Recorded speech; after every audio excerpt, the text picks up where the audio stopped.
एक मिनिट, आता ही अफवा कोण पसरवली की देवसेना आणि जॉन सीना सावत्र भाऊ बहीण आहेत?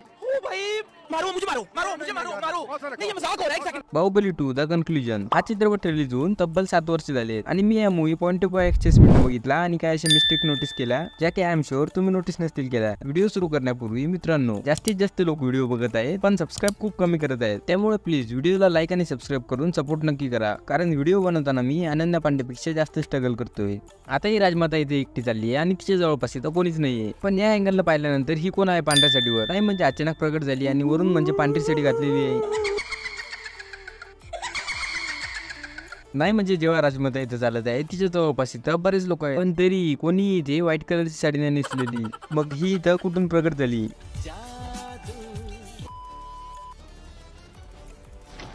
नाही एक मिनिट, एक गोष्ट सांगा मला, जर हा दरवाजा बाहेरून बंद होता तर मग बाहुबलीला आतमध्ये कोण बंद केलं? की मग बाहुबली तिच्या सैन्याला सांगून आतमध्ये स्वतःच बंद झाला? पण का? आणि हा हत्ती पागल झाला म्हणून बाहुबली दरवाजा सोडून बाहेर आला. म्हणजे जर हत्ती पागल नसता झाला तर बाहुबली काय आतच राहत होता का? नाही म्हणजे बाहुबलीला थोडी माहित होतं की हत्ती पागल होणार आहे, आणि हत्तीला पाहिल्यानंतर जर बाहुबलीने प्लॅन केला असेल तरी पण हा दरवाजा बाहेरून बंद कोणी केला? कारण बाहुबली दरवाजाने जात गेलाय ना. आता इथे ही दोर लटकलेली आहे, पण दुसऱ्या अँगलला पाहिल्यानंतर ही दोर तर गायब झाली. इथे ही दोर या लाकडाला 2च वेळा गुंडाळलेली आहे, पण दुसऱ्या अँगलला पाहिल्यानंतर इथे दोऱ्यांचा जास्तच गोंधळ दिसतो. आता दरवाजा तुटून इथं समोर पडलेला आहे आणि हा दरवाजा आपल्याला दिसत आहे, पण काही वेळानंतरच हा दरवाजा गायब. आता या रथासमोर ऊनच ऊन पडलेला आहे आणि जसा कॅमेरा दुसऱ्या अँगलवर जातो इथे सावली कुठून येते? आता बाहुबलीने या मटक्याला आधीच खूप आडवं केलेलं आहे, पण तरी आतमधून काहीच नाही पडत. त्यानंतर लगेच त्यामधून हळद पडायला लागते. हे प्रभू. आता या सीन मध्ये साफसाफ दिसत आहे की ही हळद हत्तीच्या सोंडावर पडत आहे, पण जसा कॅमेरा दुसऱ्या अँगलवर जातो ही हळद तर हत्तीच्या डोक्यात पडते.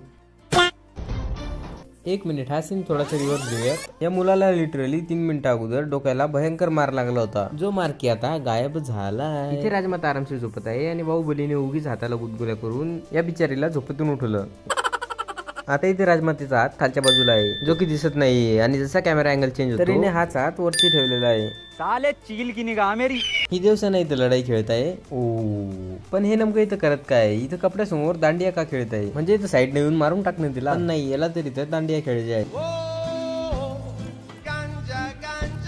आता ही देवसेना इथं कपडावरी करते आणि हा कपडा पूर्ण सिंगल पीस मध्ये आहे. पण लगेचच नेक्स्ट सीन मध्ये इथे एवढे मोठे तुकडे कसं काय आले? आणि देवसेनाची तलवार इथे कोणालाच टच होत नाही, तरी सर्वजण हवेत उडतात. म्हणजे कमाल आहे राव. आणि तलवार लागल्यानंतर सुद्धा कोणी हवेत थोडी न उडती.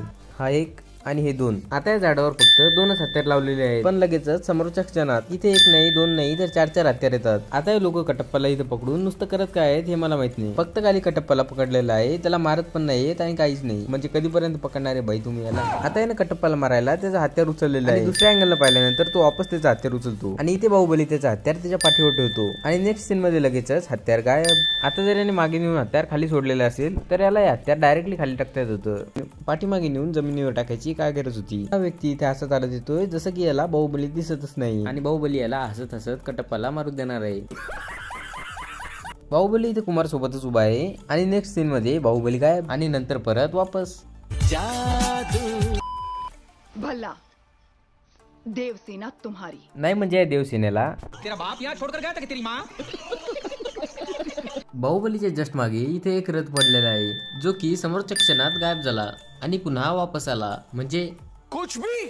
आता इथे दूर दूर पर्यंत कुठेच कटप्पा दिसत नाही, पण इथे एकदम नंतर कटप्पा प्रगट झाला. माहिती नाही कसं काय. आता बाहुबलीने लात मारल्यावर ही तलवार लेफ्ट साइडला जात आहे, पण परत कॅमेरा अँगल चेंज झाल्यानंतर ही तलवार राईट साइडला जात आहे. आणि ज्या प्रकारे बाहुबलीने यांना लात मारली ती तलवार पण यांच्या सोबतच पुढे जायला पाहिजे होती, कारण ती तलवार हवेत थोडी लटकलेली आहे. बात सही आहे. आता बाहुबली या दोरीला पकडून इथं आलेला आहे आणि ही दोरी अजून पण इथंच लटकलेली आहे. पण जेव्हा बाहुबली वापस जातो ही दोर नेमकी कुठे जाते काय माहित. आता समोरच्या 3 लोकांना बाण लागलेला आहे, पण हे मागचे का पडलेत काय माहित. म्हणजे कसं आहे ना, जर समोरचे लोक मागच्या लोकांवर पडले तर गोष्ट अलग आहे, पण यांना तर टच सुद्धा झालेला नाही, कारण यांच्यामध्ये गॅपच एवढा आहे की यांना टच होणं हे पॉसिबलच नाही. या सीन मध्ये बाहुबली इथे आपल्याला फाईट करताना दिसतो आणि हा त्याच्या पाठीवर तलवार असून पण तो कुऱ्हाडीने वार करतो. नाही म्हणजे काय गरज काय आहे? आता बाहुबलीने ती कुऱ्हाड हातामध्ये पकडलेली आहे आणि जसं कॅमेरा अँगल चेंज होतो त्याच्या हातातली कुऱ्हाड गायब झाली. नाही म्हणजे 2-4 बैलांनी दोर ओढली आणि धरण फोडून टाकलं. जर बाहुबलीने धरण एकट्याने फोडलं असतं तर मग अलग गोष्ट असती, कारण तो तर मायास्मतीचा सुपरमॅन आहे. पण या 2-4 बैलांनी दोर ओढली आणि धरण फोडलं ही गोष्ट मुळीच मला पचण्यासारखी नाही.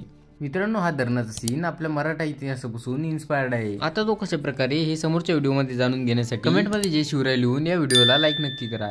आता या सर्वांचं नशीबच जोरावर आहे की पाण्याचा फ्लो इथपर्यंत येऊनच थांबला. जर थोडा वर आला असता तर पाणी पूर्ण आतमध्ये गेलं असतं. कौन है आप? कौन हो तुम? पहिल्या वेळेस देवसेनानं विचारलं कोण हे आप, दुसऱ्या वेळेस विचारलं की कोण हो तुम. जर तिला तिसरा चान्स दिला असता तर तिने विचारलं असतं अबे कौन है बे तू. आता इथे देवसेनाचा हात एकदम स्वच्छ आहे, तिच्या हाताला इथं काहीच नाही लागलेलं. पण लगेच नेक्स्ट सीन मध्ये तिच्या हातावर एवढे घाव कसं काय आले. नाही म्हणजे आधी चांगला होता हिचा हात आणि एकदमच हे घाव कुठून आले काय माहित. मित्रांनो, व्हिडिओ आवडला असेल तर एक लाईक करून तुमच्या मित्रांपर्यंत शेअर करायला विसरू नका. भेटूया पुढच्या एका नवीन व्हिडिओ मध्ये. जय हिंद, जय महाराष्ट्र.